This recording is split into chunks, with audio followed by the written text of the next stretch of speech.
All right, let's look at assault and battery. A lot of people have seen way too much CSI, and they think, okay, I know what assault and battery is. But do you really know what they are? They are two separate and distinct type of intentional torts, as well as two separate and distinct crimes, but they're often combined together because one is the precursor. So assault is, as it's highlighted in the text, an intentional act that causes a reasonable apprehension of imminent harmful bodily contact. What I'm doing is I'm threatening you that I'm not saying in a couple months I might come and beat you up. It has to be imminent. It has to be right now. I'm going to hurt you. But I have to have the means from which to do it. If there's a wall separating us and I can't get over that wall to get to you, it can't be imminent. If I have a weapon, maybe, but if I'm just showing you my fist, I'm going to beat you up, and you're in a completely different room. Let's say you're on Skype in a different country. You're not fearful. The battery is the touching, the unlawful touching that occurs.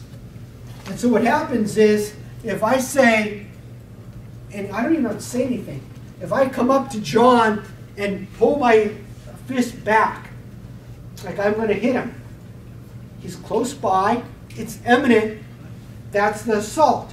If I come and graze him a little bit, I just nicked his arm, that's still battery. So there we have assault and battery. It doesn't matter how severe the battery is. It is the unlawful touching. It doesn't matter if it's me or if I were to take something and throw it.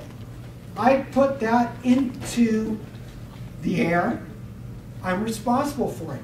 And if I said, I wasn't trying to hit John, I was trying to hit Amanda, and I just missed him, I'm a horrible shot. Amanda can still, if she was scared that it was coming at her and was apprehensive, it doesn't matter if it's a little pen. It could be a knife, it could be a pen. It's just that apprehension of imminent bodily contact. And that if it actually hits her, then that's assault and battery. We have that in a lot of different areas in the sport realm. Because you have shots that occur.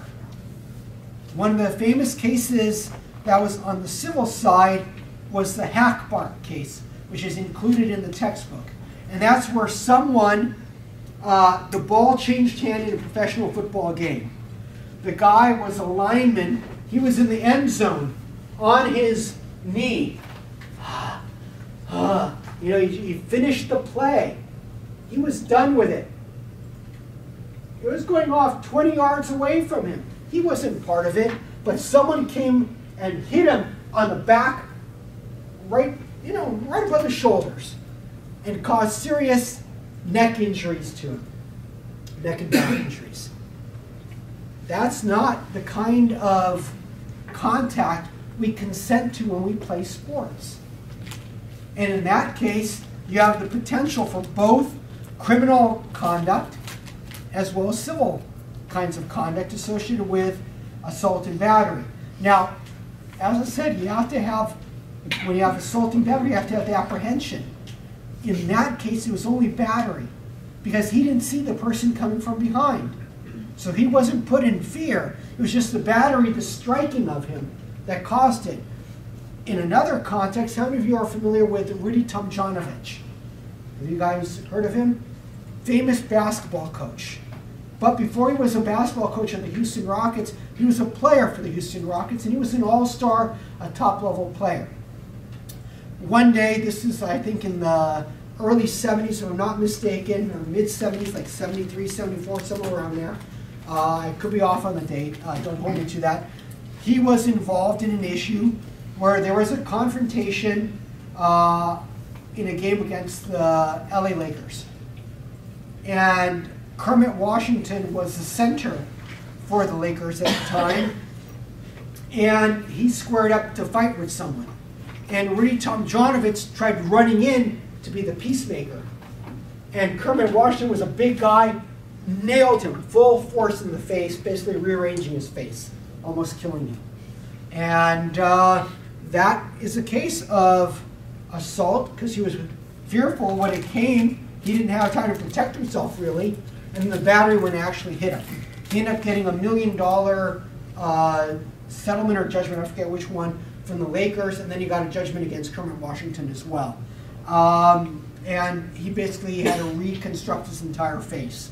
It was very severe. I mean, just crumpled the entire sinus cavity in. So this was very intense. I saw the pictures that were used at trial, because the trial attorney came to one of my classes in Houston and explained everything that went on. Very severe kind of case, but that's the kind of cases that we sometimes have, which are outside the realm of traditional contact that you might have in a sport.